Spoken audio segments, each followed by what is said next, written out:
Well, getting some early morning checking in. And I'm rolling up on coyote number 15 for the season for me. Just set these a couple days ago. Looks like he's a decent looking dog from here. Let's get out and take a look.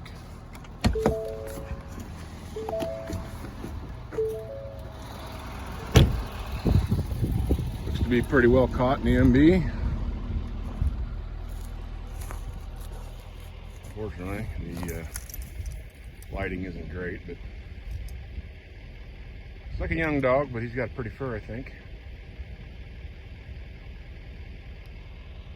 Kind of tore this up. I had a nice little grass clump right here that this had a dirt hole in it, and seemed to work out pretty good. So, but look, I think I got most all of this pad in there. I'm not too worried about this dog really going anywhere. Sure was good putting that on the truck after yesterday's raccoons, possums, and red fox. Another beautiful sunrise this morning. Oops, fingers, sorry. You don't want to see them. Man, just look at that color Mother Nature's throwing up. Got one coyote in the truck already. And my second check. So this morning, I already put him down, and he just sprayed everywhere. Shot him in the head, which is fine. Oh, wow, that's strong.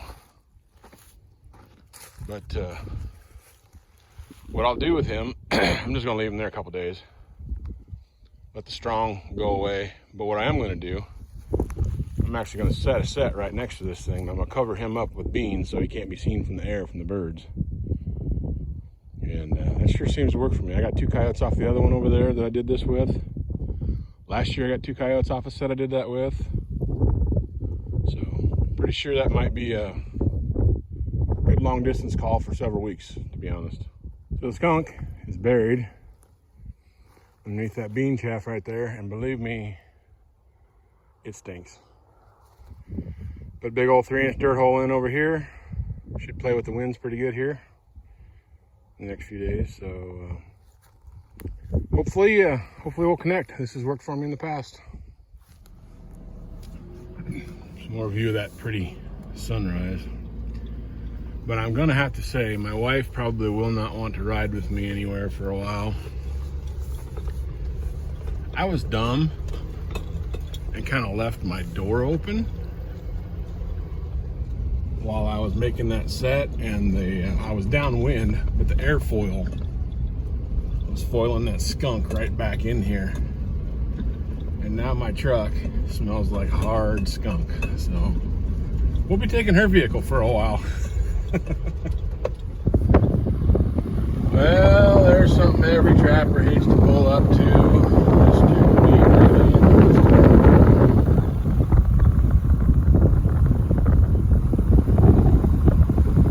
I think this guy was done for the year.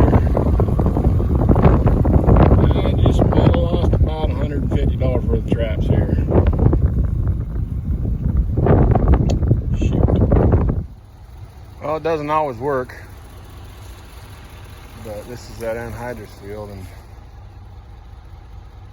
kind of pays to put your stuff back away sometimes if you can, if it doesn't take it completely off of the beaten path. But there's a number 3 Bridger over there, modified, sitting there, dogless, sitting there in good shape yet to pull. There's an MB in there.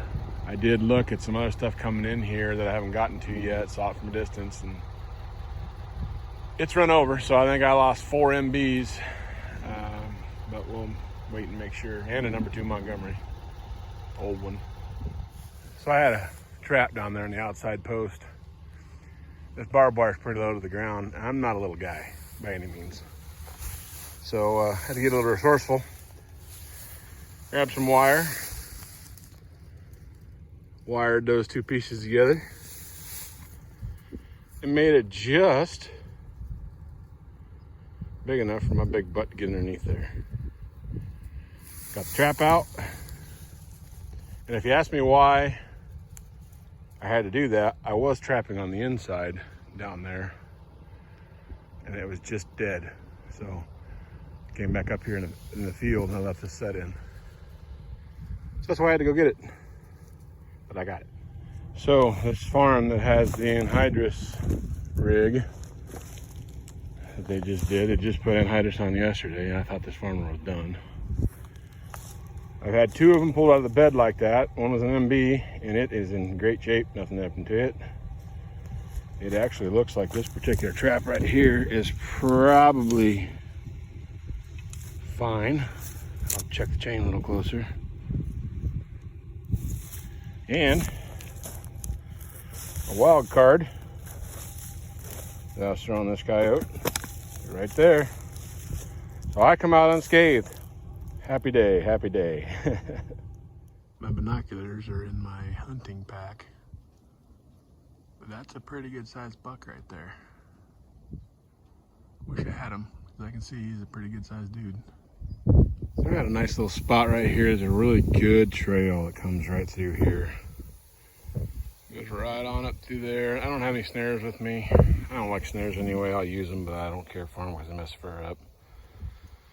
Besides, I kind of like this game a little bit better with footholds. So what I'm going to do, right in this trail, I'm going to get that number 3 bridger put in there.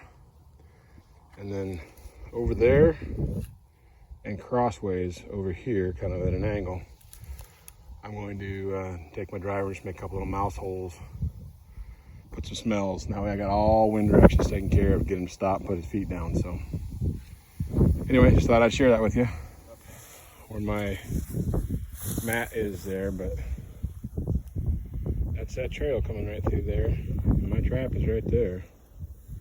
Just tried to make it look as natural as possible. That big old number 3 should do the job right there, and I've got scent northwest of it and southeast of it. So should get him to put his feet down there. Hopefully it's going to be a coyote, not a raccoon, but we might have to remake this a couple times, but natural as possible. And like I said, I'm carrying that dirt away too. That dirt is not staying here. Try to not do much dirt at all when I do a flat set like this. So anyway, there you go. Waterway goes up in between these 2 fields. Then there's a bean field on the other side that's got a big long run of snake grass. That's a pretty long draw. And it actually comes out of a creek right here, a pretty good sized creek over there. I'm gonna put a set on this side and right over there. But here's what I did here. I always like to dig, if I can do it, I like digging my dirt holes in an upward position like that. So basically, that coyote is guided to my set. There's no way for him to get to the hole in there, really, without going over my set. So those just seems to be things that I've picked up over the last couple of years that seem to work really well from some of the guys that kind of know what they're doing. So made a big mess here in the grass. Hopefully they'll find it. I'd like to see a coyote here bouncing tomorrow.